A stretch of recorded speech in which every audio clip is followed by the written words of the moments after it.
দুর্গা পূজায় যে শুভেচ্ছা দিলায় এর মানিল তোমার বালা লাগে।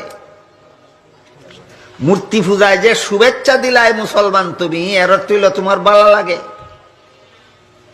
মূর্তি পূজা যদি বালা লাগে তো তুমি কিসের মুসলমান? আবারও ঠিক করো, তুমি এবাদত করতে চাও না পূজা করতে চাও? আমার কথা বুঝি থাকলে খোকা, মূর্তি পূজায় যারা শুভেচ্ছা দেয় এরা এবাদতের মানুষ না পূজার মানুষ? এরা এবাদতের মানুষ নয়, এরা পূজার মানুষ। মূর্তি পূজা এদের ভালো লাগে। যারা মূর্তি পূজা করে এরা আল্লাহর এবাদত করে না মূর্তিরে আল্লাহর সাথে শরীক করে? হ্যাঁ, এরা আল্লাহর এবাদত করে না মূর্তিরে আল্লাহর সাথে শরীক করে। আপনিও যদি সেই মূর্তি পূজার অনুষ্ঠানে গিয়া কিছু মিঠাই খাইয়া আইন, আপনিও যদি বলেন শুভেচ্ছা, শুভেচ্ছা কিটা? বাংলা দুইটা শব্দ সন্ধি হইয়া শুভেচ্ছা শব্দ গঠিত হয়েছে। একটা হইল শুভ আর একটা হইল ইচ্ছা সমান শুভ যুগ ইচ্ছা সমান শুভেচ্ছা। এর অর্থ হইল আমি বালা ভাই, এর অর্থ হইল আমার বালা লাগে।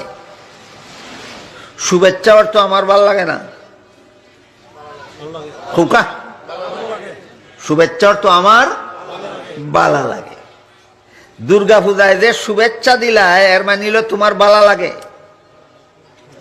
মূর্তি পূজায় যে শুভেচ্ছা দিলায় মুসলমান তুমি, এর অর্থ হইল তোমার বালা লাগে। মূর্তি পূজা যদি বালা লাগে তো তুমি কিসের মুসলমান?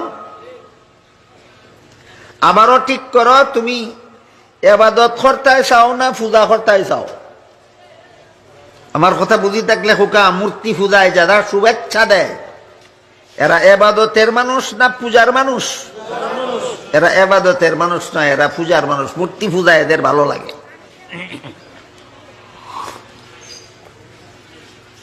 আল্লাহ পাক রব্বুল আলামিন কুরআনে বলেন, ইন্নাকুম ওয়া মা তা'বুদুনা মিন দুনিহি হাসাবু জাহান্নাম। আল্লাহ ছাড়া অন্য কিছুর পূজা যারা তোমরা করো, যারা পূজা করে এরা হইল পূজারী, আর যেগুলির পূজা করে এগুলি হইল পূজনীয়। বাংলা শব্দ। যে পূজা করে আর যার পূজা করে, এখন বুঝলানি? যে পূজা করে যার পূজা করে। আল্লাহ বলেন দুনো পক্ষ জাহান্নামী। যে পূজা করে হেও জাহান্নামী, যার পূজা করে সেও জাহান্নামী। এমন পূজায়নি মুসলমান শুভেচ্ছা জানাইতে পারে? তাহলে তুমি মুসলমান কেন আর সে পূজারি কেন? ব্যবধান কোথায়?